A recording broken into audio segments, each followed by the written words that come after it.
Welcome to Legacy Therapy,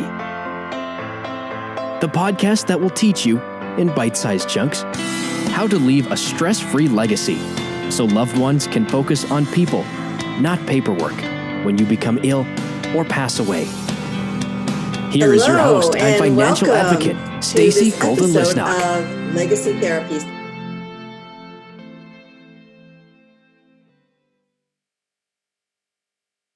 Planning techniques for a stress-free legacy. So today we have a special guest. We have Jill Lublin. Jill's a friend of mine, and we were talking, and she said she has a really good story that she wants to share. And we like to have occasionally on the show, we like to have stories of people's experiences when things don't go well in this whole legacy planning arena. So just to kind of put the context to it, so I'm Stacy Golden-Lisnock, your financial advocate, and my journey is to help people to realize that really there's a responsibility that we all have to the people that we leave behind, because we could become ill, we could have an accident, we could pass away at any time. And then we have this life that we led, and we have all of the things that we leave behind that have to be taken care of. So I wanted to hear Jill's story about her mom. And so I'll let you go ahead and tell us, Jill. I'm excited. Thank you. Thank you. Although it wasn't that exciting, it was actually one of the most stressful, difficult times of my life. My mom was quite sick for probably about 7 years. She actually had a caregiver, although I was her primary person that was on the legal documents, but I live in Northern California and she lived in Las Vegas, okay? So we had basically somebody who was handling everything and was, also assigned to do this legally. And then, well, my mom ran out of money, except that somehow it wasn't clear. I didn't know. All of a sudden, seriously, the person calls me up and she goes, so basically we have to move your mom, into another kind of place. We are having to sell everything in the house and or give it away. And I had no notice, really no notice, just because of how things were structured or not structured at the time, that they were handling really the day-to-day. And I was kind of coming in as necessary, which frankly involved a lot of trips and a lot of focus to help her consistently. Did you have a question there? I was wondering, are you an only child? No, there are 3 others, but I'm the responsible one in the family. Isn't that funny? That's something that people should realize, that a lot of times the onus ends up on one child, or maybe 2 if you're lucky. And then it seems like the rest of the clan just sort of waiting around for their inheritance, because they always have their hand out on the other side, right? They're usually not there to help, but they're the first ones there. Yeah. Sometimes that's the case, but I'm sorry. So you were the responsible one. There were others, and were any of the others closer in proximity to her? No, nobody actually lived in Las Vegas with her. So that's why we had to have this, assigned and really supporting her. And then, when I got that call and everything sort of went to hell in a handbasket, frankly. And I'm like, oh my gosh. So literally got on a plane to Las Vegas, and my mother's stuff ended up in an auction house. Oh, do you know what it feels like to walk into an auction house? And by the way, I didn't even get the opportunity to walk into my mother's house and frankly, claim whatever I'd like to, not only for myself, but to give away to my siblings. Mm-hmm. So I actually had to go to the auction house and buy my mother's things back that I wanted. Oh, just think about that for a minute. Not to mention the emotional wear and tear and the total upset about the surprise, because it was a surprise, really. And, everything was going along until, frankly, she ran out of money to pay for this care. And then everyone went away, with, no support, no help. And I had to come in and as I was already coming in anyway, but it was a lot more manageable, so to speak. Right. And, this was the co-guardian is what I'm talking about. And especially with me being in another state, I had to have a co-guardian in that state. But, there's so many important things that happen here. Number one, I certainly was not adequately informed in a proper manner. Number two, the management of shall we say, the money to work on this really wasn't financially really well thought out. I mean, and I have onus on that too, of course. And number three, the emotional total upset of particularly going into that auction house, having to tell the auctioneer that that's my mother's stuff and she's actually still alive. And there's some things I would like. It just was crazy. Yeah. And then I remember the thought I had of they were wheeling her kitchen stuff out. They sold the whole thing for $5. What? Yeah. Oh my gosh. Dishes, beautiful things. I'm like, really, it was so upsetting. I remember going into an event that I was also at, funny enough, speaking in Las Vegas. That's how God works in my life. I'm very grateful. And I just walked in. First of all, I couldn't even get on the road after that auction house. I just remember tears pouring down my face and all of the emotional it all kind of just came together, right? Of sitting in that auction house of bidding. Some people would overbid me. I'm like, seriously? Okay, you take it. I mean, and there wasn't a lot of things, but I probably spent a couple $1,000, seriously, getting my mother's things back. Some crystal I wanted, some precious things that were more about sentimental to me than they even were about the value. That's the craziest story I've ever heard. You had to go buy this stuff back. So who got the proceeds from the sales of all of this stuff then? The auction house. So they just got this stuff for free? Or yes. As far as I know, I don't even know. The Guardian handled that, so to speak. I'm just saying, boy. Yeah, it's like I got the call a little late. That's what I'm saying. It's amazing that you caught the actual auction. I thought that when you went there, it was like kind of on off hours or something. Not when they're actually doing the auction of your mom's stuff. Yeah, I actually did catch the auction. I did catch the auction, which I'm grateful for. So I was able to get a few things back. I mean, seriously, some I just bought because they seemed sentimental. Some I was hoping that the silverware I bought back was actually silver. I mean, just, like, can you imagine just being there, like trying to figure out what I want, what maybe my siblings might want, what was sentimental and meant something, what was important to have, what I just liked and I wanted. And seriously, there were a few times when I'm raising my hand and somebody's bidding in the back. And I actually did tell the auctioneer, I said, I'm in a very tough situation here. My mother, is quite ill, but she's alive. And this is a very unusual situation. Please, if you would, pay attention to when my hand is up. Yeah. Oh, my gosh. Now, was your mom in a situation where she knew what was going on at that point, or? She did, but not really. She kind of was in dementia at that point, and had congenital heart problems and, a lot of health issues, which is actually why we couldn't have her live alone. So we did end up actually at that point moving her to a group home. She wasn't too crazy about that. I mean, there were just so many things that were so difficult to deal with, including the move to a group home, having to find that, having to be fully responsible. At this point, I now am fully responsible for finding her the right group home to be in, and to make sure it's safe, and to do the research and all the hours, Stacy, really, the hours and hours and hours that I put into just that portion, let alone 7 years worth of going back and forth and, making sure that she was okay and dealing with guardians and caregivers until, frankly, the money ran out, and then dealing with finding the right group home and with the Social Security check she had, and like begging them to take that as payment, which frankly they did. And, then all of a sudden, I mean, so like things like, oh, now we have to buy diapers for $50 a month.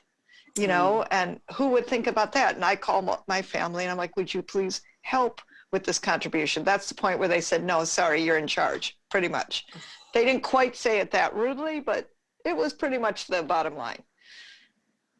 So that's what I'm saying. So it just kept continuing. I say that I'm going to good daughter heaven for this one because it was intense and it was ongoing and nobody was fully prepared in ways that would have been smart. And of course, she went through everything and that could have been avoided too. Had she smartly planned, she was not in bad shape per se in life, not wealthy, but certainly she had some things from, she actually had gotten married multiple times and, there were some things left for her, but everything was just a mishmash and very unclear. And in fact, how I got called into this very bad situation was because my uncle, who was helping her with some of her like IRA kind of stuff, said to me, "Your mother is writing checks on money she doesn't have in the account." That's how I started finding out about this, because it turns out my mother was a gambling addict. And did I mention she lived in Las Vegas? You did. And that was her choice, I'm thinking now. Yeah, of course. So, between the gambling and everything, she basically went through all her money. And it was very sad. It was very sad that she ended up, a woman, ended up without anything, frankly. Having your stuff, can you imagine and picture this, sold at an auction house? I never told her that I went to that auction house and bought some things back. I didn't tell her that. She was pretty demented by then. And I figure, why bother? I don't need to bring it all up. Right. She had... her father was a major furrier, when furs were really in style. And she had these beautiful fur coats that were somehow in storage at Saks Fifth Avenue in Las Vegas. And I could not get them out. I couldn't find them. I don't even know where they went to. I mean, things like that, just things after things that were not adequately taken care of, prepared for, that, I'm like scrambling, trying to figure out. And it wasn't like we were talking about a lot, but most of it was more at that point sentimental and more in that vein than anything else. Yeah, when you said that thing about the furs, it just brought up how many people have things that nobody else knows how to get or where they are, or even if somebody owes you money, or there's different things like that or you have things loaned out to somebody that you wouldn't even know. And there's just so much that if you don't take the time to let somebody know where it is and figure out how they're going to have access, then they just don't. And it just all falls through the cracks and goes somewhere that it shouldn't be. I don't even know what else I was missing. I really don't. No. And to this day, I did the best I could. I know that. I feel good about what I did. It was very difficult. It was a lot of hours, a lot of time. I spent a lot of money between flights and taking care of things and managing things and paying for the other things that she needed, like, adult diapers, let's just be clear, and medicines that weren't covered by her insurance. I mean, different pieces. And time away from your job and everything else that you have. Your responsibilities on the other end. So a lot. And it was very stressful, of course, very stressful, trying to figure things out. Sometimes there were hours a day spent talking to people or dealing with the care or dealing with somebody in her home or, whatever it was, or things that were needed for documents, including, by the way, that she had nothing planned for a burial, nothing set aside. Or actually, I take that back. It was sufficient for not much. So, in other words, it couldn't cover anything. And that was a whole nother thing we had to deal with. Very, very sad. Yeah. Did your family stay intact, though, even though they weren't necessarily helpful? Let me just say, 2 of us attended her funeral and 2 didn't. Oh. Yeah, she was should I mention, a tough bird. We all weren't close to her, and I was the closest because, frankly, I'd done enough of, I call it my own forgiveness work, and let her just be who she was. But really, she wasn't close with any of us. Really, I was probably the closest to her. Yeah.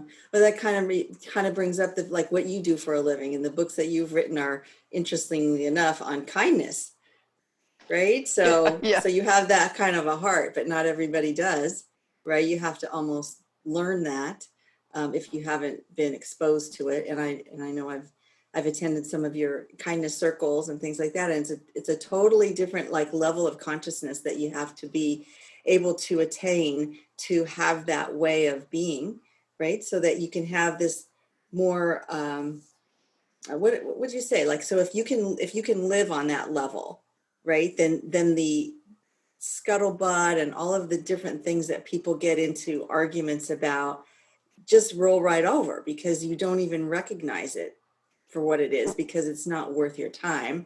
It's ridiculous, right? But people spend most of their life at that level of but so you rose above it because you had that kind of training, and so you were able to survive it too, because even though it is uncomfortable as far as financially and stress wise and all of that, you do have to have some sort of level of consciousness around it that lets you survive through it, right? Otherwise it could affect you as well. Absolutely. And it did affect me, let's be honest. I mean, emotionally, it was really a roller coaster. It was tough. It affected my husband. It affected it. And I thank God for him. He actually was the one who sometimes helped me handle things. At one Oh. point, he flew out to Las Vegas and went through her mail. Just Oh. details that some things that she never had opened, for example. Mm-hmm. My mom would get a bill and she'd like, oh, that's nice, and put it aside. She was like a Yeah. child, frankly, also herself, and kind of like a 3-year-old. I want what I want, and I, have it when I have it. And so I always had to be the adult in the family. And unfortunately, or fortunately, that kind of gave me the, shall I say, primary role of caregiver, of the one who was the responsible one, right, out of the 4. And by the way, I'm the third child in, and the most responsible. I find that funny. I don't know what the pecking order is supposed to be. Usually the oldest one is supposed to be that, right? The Supposed oldest. to be. I don't know, but she definitely wasn't. Yeah. Yeah, that's my family too. So yeah. Well, so the first one sometimes gets the inexperienced parent as the parenting experiment, I guess. Right. Right. Yeah. So interesting. So were any of the husbands around when all this was going on, or? No, unfortunately not. No, my mom, we always made a little joke that she should give how to get married lessons because she did it 4 times fairly successfully. So my father was the first one. The second one was a bit of a bust. And the third and the fourth ones passed away. Mm, yeah. So she had experienced it a couple times, having to deal with somebody's end stages and dealing with their things, but maybe it wasn't that dramatic for her to think ahead as far as making sure her stuff was a little bit more in order. Yeah, she just never thought like that. I think my mom lived a bit more in the moment and, que sera, sera. And yeah, there wasn't a lot of thought about what would happen when. Yeah. Wow. So she lived in that group home then for how long was she there?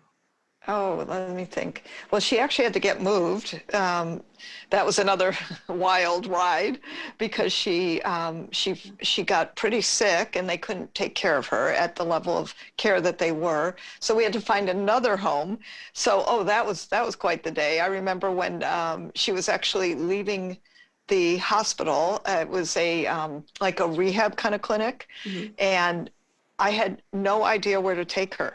I mean, frankly, I couldn't find another group home that could accept her at the level of care. The truth is they never should have released her without knowing where they were going. I probably could have come after them for that, but I was just too involved in trying to find the right place for her. It was Las Vegas and 103 degrees that day, maybe 106. I don't know. It was very hot. So like I'm in a rent-a-car. We got the air conditioning on. My mom's like yelling at me. She has no idea where she's going. And I'm trying to be calm and figure out and work with the social worker from the rehab about where we can take my mother. It was really another one of those, sort of wild rides moments where I really, I think God's just right there with me, because all of a sudden the social worker calls me and said, okay, I found one place that can take her. And, you got to remember, we were teetering on financial issues because she didn't have any extra money. She hadn't planned for any of this. And it had to be, in a way that we could afford. And so that was the tough thing too. Yeah. So it never had to come to you taking her into moving her to your home and all that. Well, we talked about it, but Yeah. let me just say, no way. I mean, like everything. First of all, I actually did talk to her about it at one point, and she didn't actually want to move out of Las Vegas. She did have community there, none of whom, by the way, were anywhere around to help. I mean, her friends, Yeah. I couldn't get any help from anyone, really. And nobody ended up actually really visiting her. Again, just all kind of, it's just sad to me. It's just sad, how her life ended. It wasn't a really pretty ending because there was no real planning and thought for what to do in case. Mm-hmm. Mm-hmm. Wow. Had she been relatively healthy most of her life, or did she have issues along the way? Well, I tell you, somewhat healthy, but, there were definitely heart issues and nothing excessive, except the diabetes started getting really bad. Mm-hmm. And in fact, what started all this, I found out my mother had a diabetic coma and was like on the floor in her townhome for what appeared to be hours until somebody found her. Wow. Yeah, that's what started this whole thing. Again, like, I don't think anyone knew how bad everything was. Yeah. Yeah. Sorry, but I was just saying, I think that a lot of times people hide it just because they don't want to be disrupted, right? Like if I tell somebody, then something's going to happen, and I don't want that to happen. I don't know if that was her mindset, but I mean, I think everybody does that in some ways. You have a little heart murmur or something like that, and you're like, oh, did I really? Was that really? Oh, it was nothing. It'll be fine. Just a little indigestion. Well, but here's the deal, because I actually am a caregiving friend to a woman here that I love, that actually inspired the Prophet of Kindness. Okay.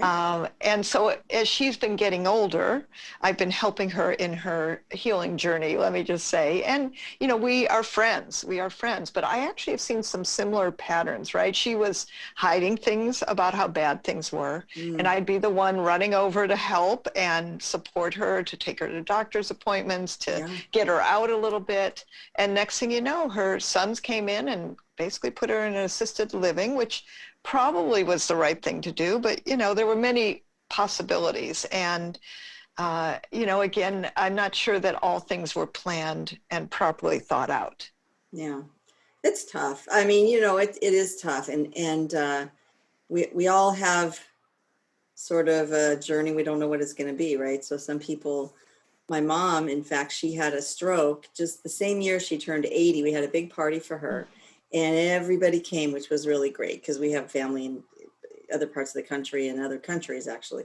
So everybody came, and that was in March, the year she turned 80. In December of that same year, she had a stroke. And so it was 18 months of rehab and another stroke and those TIAs all the time and all the things. And it was like we had to find a way too, because she couldn't be alone. And it's so stressful. I remember staying up the whole night saying it would be irresponsible of us to let her come home without somebody being there to take care of her. Absolutely. And then we went, and you talk about going around looking at homes, places to place. We spent a whole day going there, and it was so depressing. Most of the people are sitting in like a wheelchair or whatever, like comatose. Like, I don't know if they drug them or what, but they're just sitting there. It's just like, this is a life. Like, you're just sitting there. So it is very emotional when it's your parents, especially because, you want the best. They raised you and all that. You feel a little obligation. I mean, I thought I did, but it is tough. And I think people should realize that they should take a hand in making sure that some things are in place. And, you can do a lot and you can do a little, but you should do something, right? Yes. Not just leave yes, it for, please. Yes, please. And I've seen it now with my mom. I've seen it with my dear friend who's now 85, about to be 86. And I'm watching this, and boy, it's tough. And you kind of got to specify what you want too, of course, right? Listen, I had an accident. I ended up in a wheelchair for 6 months, close to 6 months, and I had to get a caregiver. We weren't prepared for that. Who would have thought that that could happen, right? And these are things, I'm like, okay, now I actually had disability insurance, and just making sure that things are in place and proper for you, and that things are planned also for who will survive you. That's a good thought. Yeah, I mean, anything can happen. I kind of lost the whole year of 2018 because I got the shingles virus, but I had a very bad case of it, and I waited way too long to get it diagnosed, and so I was really out of it too. And I had disability insurance that I thought would kick in after so many days. I think I had a 90-day waiting period, and it was starting to get to 90 days, and I called, and long story short is I had the wrong kind of insurance. The disability insurance that I had, you had to be totally disabled, and I'm talking like comatose disabled. You couldn't answer a phone call, you couldn't respond to an email, you couldn't open a piece of mail, or you were considered not totally disabled. Well, I had clients call me, email me, I'd get letter. I would do one thing a day if I was lucky because I had no energy. And that disqualified me from that disability plan. And so that was very disheartening because I had paid on it for many years and I thought I had disability in place. So that just brings up that whole, like some of my motivation to doing the course that I've created, this Got It Together emergency info file. So you don't really know what you have until you go to use it. And then it's too late, or you don't know that you have the wrong, social security number has been transposed on this piece of document that's going to cause a year of heartache for somebody to get it fit. So my sister was telling me that when, what was it? Something, oh, no, I can't remember the thing, but it was some story like that where it was one little thing that took forever to get corrected. Oh, I know what it was. She said she had Carnival Cruise accounts, and they had made 2 accounts for her. And one of them, they had her birth date transposed. So to combine the 2 accounts into one was like an act of Congress. And that was a Carnival Cruise account. And so this could happen just in the world, but when you're already gone, or you're mentally gone, and these things can't be corrected easily, then it takes those left behind years oftentimes and a lot of expense and all that to correct things. And then sometimes they don't even get fixed because frankly, people just get bored of the whole process and just move on. And it's like, as an example, unclaimed funds. So people have money at unclaimed funds. It was sent to the state because either account went dormant or they got returned mail or something didn't get cashed. And they're supposed to try to reach out to you so many times. And I know they don't because I had money go there and I never moved and nothing changed and the address they had was correct and everything. I don't know what happened. But these are the kinds of things that once you're gone, very difficult for somebody else to get basically out of unclaimed funds jail, because you have to have all this documentation to prove that that's you and that's the address that you used to live at. So you have to come up with a utility bill or something from someplace you lived 25 years ago. So yeah. I'm just saying. We've been doing some of that. We actually found some unclaimed funds from her, and it was so much work for $200. Yeah. It was a lot of work. Yeah, my sister has money from an ex deceased husband, and it was something like $200-300 as well. And it was just like, don't even bother. She's like, I can't be bothered to chase after that because it's just so much work. Yeah, it's true. So hopefully something that we've said today will spark a little bit of a light in our listeners, so that they can say, I either have somebody that this is going to cause me a lot of problems, and so we need to get working on it, or I need to look at my own stuff and see that it's all taken care of. So I do have my online course now, this Got It Together emergency info file, and it's totally designed so that if somebody should have to come in and take over your your bill paying or come over and take care of your estate and settle it, that you've gone through everything and that person knows where to look for things. And it could be quite complex if you have a life going on, right? I mean, once you've retired and things are sort of like winding down and you kind of can consolidate, it's a little easier.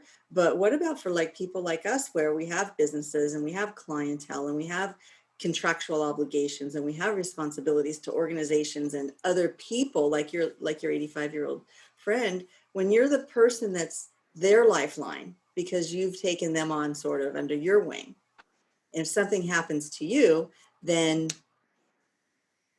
what do? They're just at a loss. Nobody would know to notify them or anything. Exactly. Get it together, people, now before it's too late. I think that's great, Stacy, that you put together a course. How powerful is that? Yeah, I'm excited about it. Well, I think we could wrap it up. Thank you for this lesson on how things could go wrong. And that story about the auction house is really, really heart-wrenching. That's something you definitely don't want to have to do. I do think, though, it's almost like a miracle that you knew where the stuff ended up, because I would say most of the time it would go to Salvation Army, Goodwill, something, and you'd never know where it was. It went into you just dump it. You drive up, they take it out of your car, or they come pick it up in the curbside, you could pay companies to come get everything, and then I think they take it and sell it. I don't know. There's so much stuff that goes on in that estate sale world. That's very interesting.